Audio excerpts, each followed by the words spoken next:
Greetings hobbyists, this is Artisans of Vol. And in this video series we're having a look at some of the less talked about extensions in Blender that are worth your time checking out. And in this video we're going to be looking at a classic issue in Blender where we want to set the distance of specific edges. So if you want to size an object in Blender, it's relatively simple to do. We're going to hit N in our M panel, and in Item we've got our dimensions. So if in the Z direction I want this to be 1mm, hit it in, and then Y, let's call this 10, and then X, let's call this 5.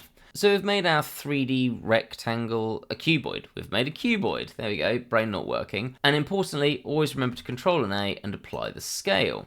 But what if we don't want this to be a rectangle? What if we want to change the distance on, let's say, this edge? So these two edges together. Well, that's relatively easy to do, especially if we're just ad-libbing it. We can just GG and drag across. But if we want a specific distance, this could be quite annoying, because if we have a look at the top, edge slide, which is what GG does, is done as a ratio. So we've got 1 is all the way across, 0 is nothing, and that doesn't allow us to easily set a distance unless we're going to start doing some division, and let's not bother with that.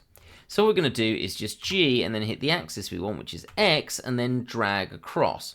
Now we can have a look again in the top to see what the distance is. If you want to be more specific, you can hold down Shift and it starts doing smaller increments than if you're not holding down Shift. So that is handy, or realistically if we want this to be too wide, we're just going to hit 3 because we want it to be 3 less, and then we're going to have to hit minus, or you could hit -3, in whichever order would work.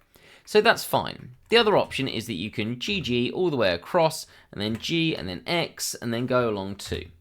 Again, fine. But there is a really nice free extension that's going to do this for us in a much easier way. So let's go to Edit, Preferences. In Get Extensions, we're going to type in Set Vertex Distance. There we go. And you're going to click Install, because I've already installed it. Save your preferences and we're good to go. Go into Edit mode, and then you're going to come down to the Edit tab, where you're going to have, let's get rid of these, your set vertex distance. Now, importantly, this is to do with vertices, not edges. So doing this in 3D is not the easiest. You could do it on this edge and then this edge separately, but in this instance, I'm just going to hit 3, click there, X, and then delete out those vertices. So we've got a two-dimensional object.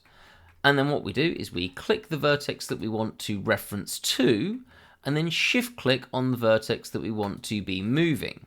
We can either come up here and click Set Vertex Distance and we get our menu. We can move that around if we want.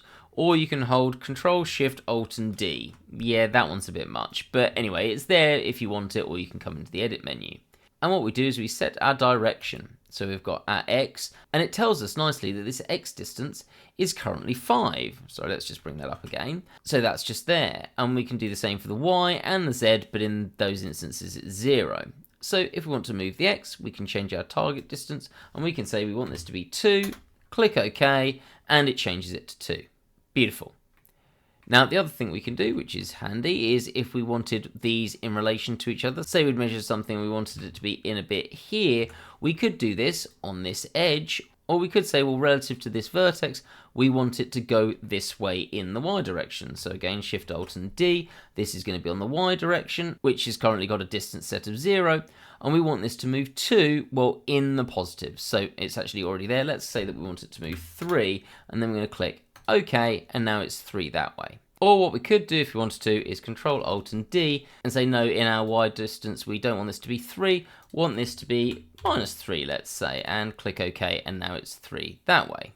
But the important thing here is what distance we set is not the distance it moves, it's the distance relative.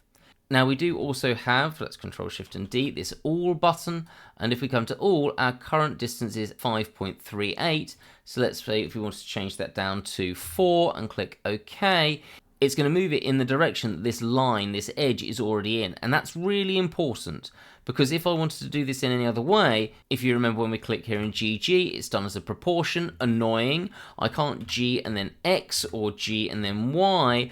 I could come up here and start fiddling around with transform orientations and set a custom orientation for this edge, things like that. But now I don't have to. If I want this edge to be 4 long, I can just come here, set the target distance to 4 or 3 or whatever with All and click OK, and it moves it specifically along that edge. I've got a lot of time for this. I think this is really handy. And then just select everything E and then Z that up however much we want. So let's call this 1. So really nice. As I said, we won't be able to do all at once. So if we wanted to change this, we'd have to Control Shift Alt and D and set our target distance to, let's say, 2, and then click OK, and then come in here and do the same thing. So it was already set up to go over here. We just need to click OK again, but there is a limitation on this, but it is also entirely free. Let's be clear, this is no snap measure where we can do funky things like set things up and say where we want it to move to, and then move both of them if we want to, or just move the start, or just move the end. It's not this level of complexity. I've got a series on snap measure, go and have a look at it if you want something that's way more complex and you want this constantly visible information. And snap measure can do infinitely more than this, but as always, it depends on how complex your modeling project is. Hope to see you in the next video, and have a great day.